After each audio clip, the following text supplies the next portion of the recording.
Well, I'd like to welcome everybody back to Rad Garage. Thank you for joining me for today's project. The format of this video is a little bit different, and that's not really by choice. It has more to do with some audio issues that I encountered with my very untrustworthy Rode mics. I think I'm gonna have to ditch these things. They just never really have panned out for me. But anyway, I had narrated each step of this process. It took many days, and when I downloaded the footage, there you go, terrible audio. So in this video, you will see me wash, decon, wash, rewash, remove residue using an eraser wheel. I do a comprehensive polish using a variety of polishers and pads, all leading up to the ceramic coating of the wheels. And to wrap things up, I destone the treads and apply a light layer of tire dressing to the tires prior to storing them for the winter months. So stick around, let me take you through my process, and feel free to comment below. Here we go.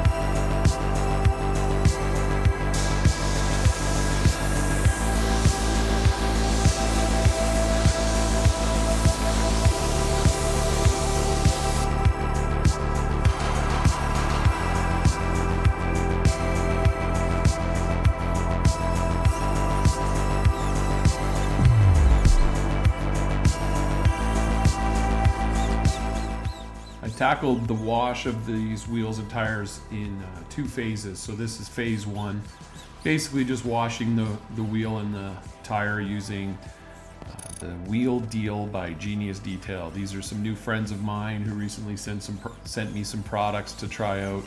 Love the labeling, love the whole vibe of the company. So I thought, what better chance to try something new than on this.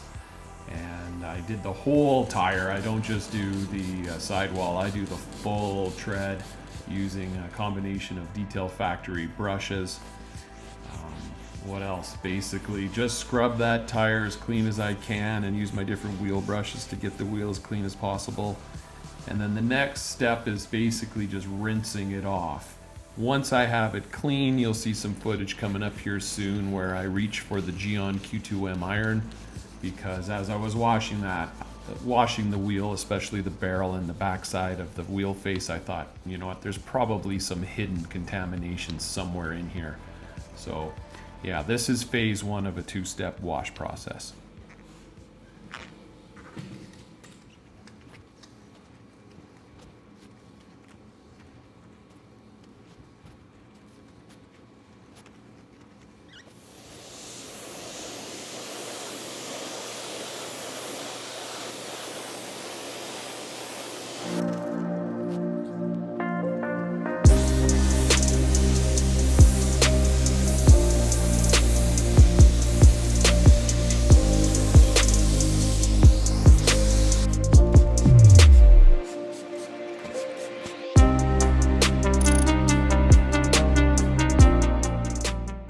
In the event there's any iron particles lurking somewhere on the surface of the wheel, I decided to reach for Qion's Q²M iron. What this is it's an iron removal spray. I'm sure a lot of you are familiar with it, but it basically reacts with any iron-based particles to create this purple color, so you know where to concentrate your efforts when cleaning the wheel. So this is the second phase of my two-phase process. And basically you just pressure wash that off. I actually use a hose there just in case there's some lingering soap that the pressure washer missed.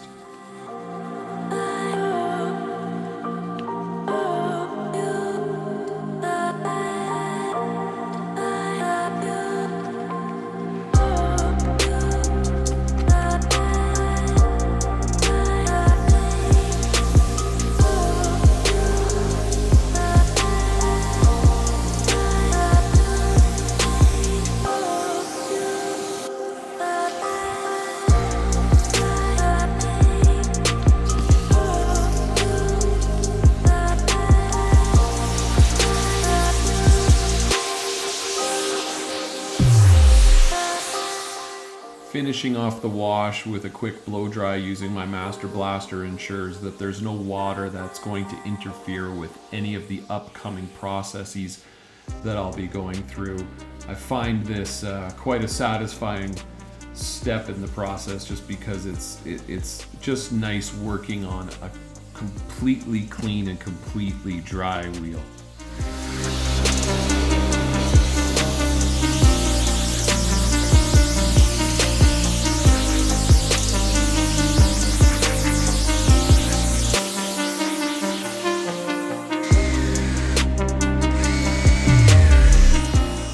This was my first experience playing around with one of these eraser wheels, and there was some initial awkwardness, but I got the hang of it pretty quick, and I was able to remove lots of stubborn adhesive residue from the double-sided tape that's used to mount balancing weights to get the inside of the barrel perfectly pristine.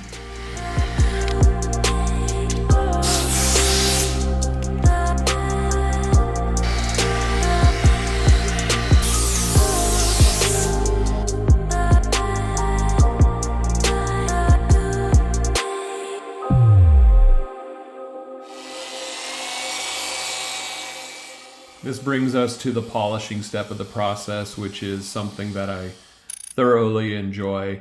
I decided to opt for 𝗚𝗘𝗘𝗘𝗟, which is a medium level polish.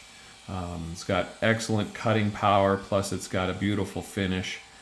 And I used a variety of my polishers. I used 3 of them actually. I used a ShineMate, and I used 2 of my Rupes polishers just to make sure every single surface of the wheel saw some love.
I really enjoy using this Rupes iBrid nano polisher.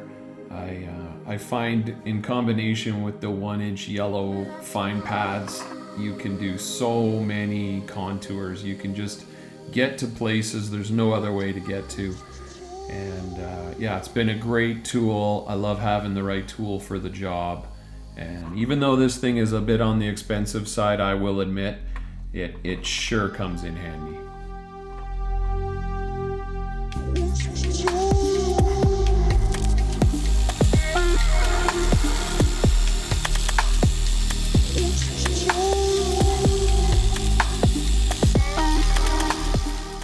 If right now you're watching this video saying to yourself, I'm not sure polishing the back of your spokes on your wheels is necessary, I am with you on that, but I thought, you know what?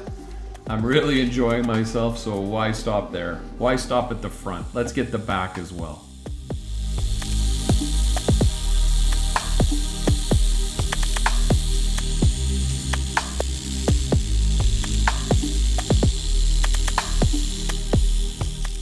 I'm sure some of you watching this video right now see what I'm looking at on the screen, and that's a little scratch. I don't know how this happened, but I know it wasn't me.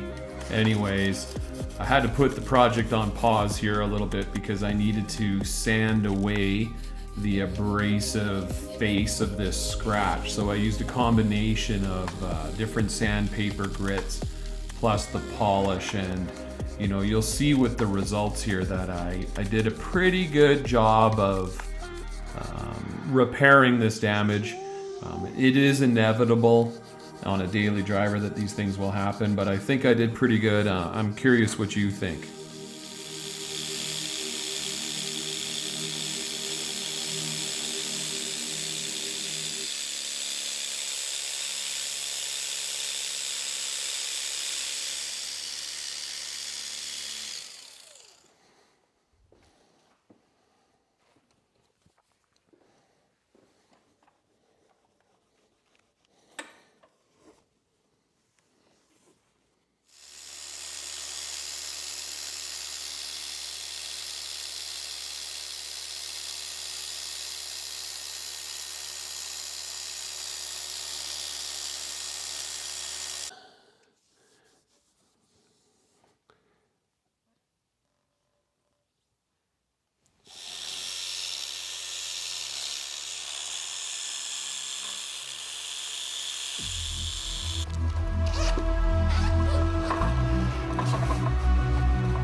You can really see the shine starting to come through now on the face. Very satisfying process, and what happens here in a little bit is I pull out my ShineMate rotary polisher that has all these nifty little attachments, and I found this little foam cone that was perfect for getting in those really tight spaces between the spokes.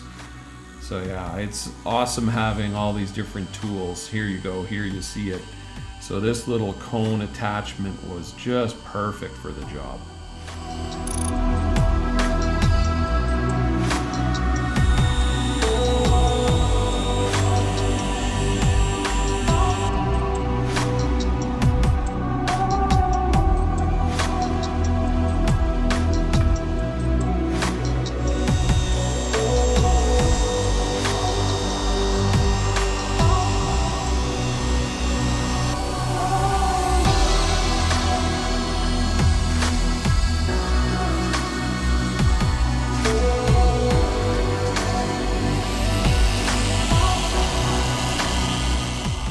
After polishing the face using my Rupes mini polisher and the 3-inch microfiber pad, it was time to ensure that all polish residues were off the surface, because the ceramic coating step is coming up next and I didn't want anything interfering with that process. So I went over it with Armor Detail Supply's panel prep just to make sure all oils, residues, anything left over is addressed.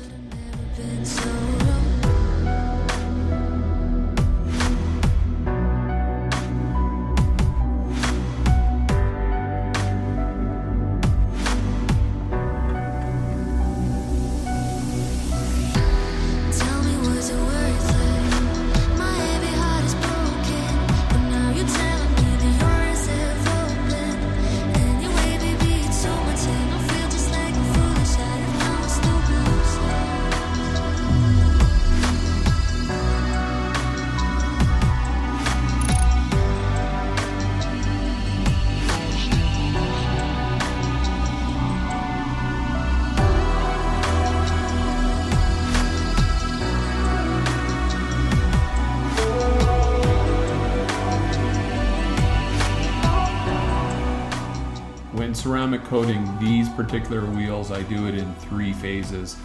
The first phase, I do whatever the flat surface is of the wheel face. Obviously, you let that ceramic coating set up a little bit. I think I waited probably around 2 minutes, maybe even 3 minutes. And then you can see I just removed and leveled it using a low pile microfiber, and it just leaves right away. You see that glistening gloss.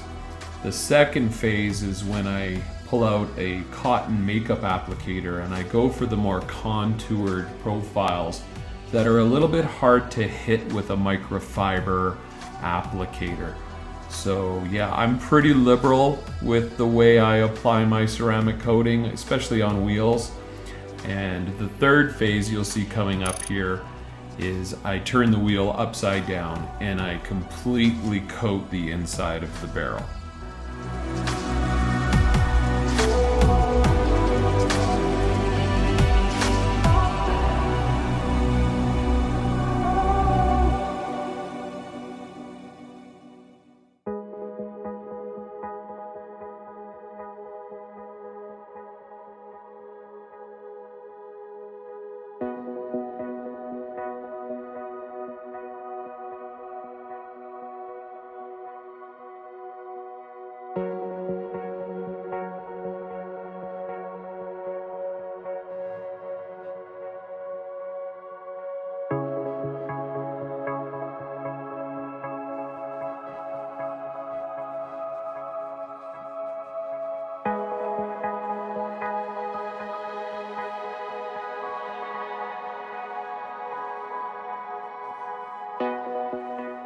Well, all right, everyone. Thanks for sticking around to the end here. I thought I would just finish up this voiceover before we get to the stunning after footage. I just want to thank you for being a part of the channel and helping it grow. Make sure you like, make sure you comment, make sure you subscribe if you haven't. And also, I've put lots of links below of all the different products and equipment, along with links to my affiliate partners. Please help support me, help support them, help support this channel. And again, thanks for sticking around to this point. I hope you enjoy the finished footage. Until next video, stay rad.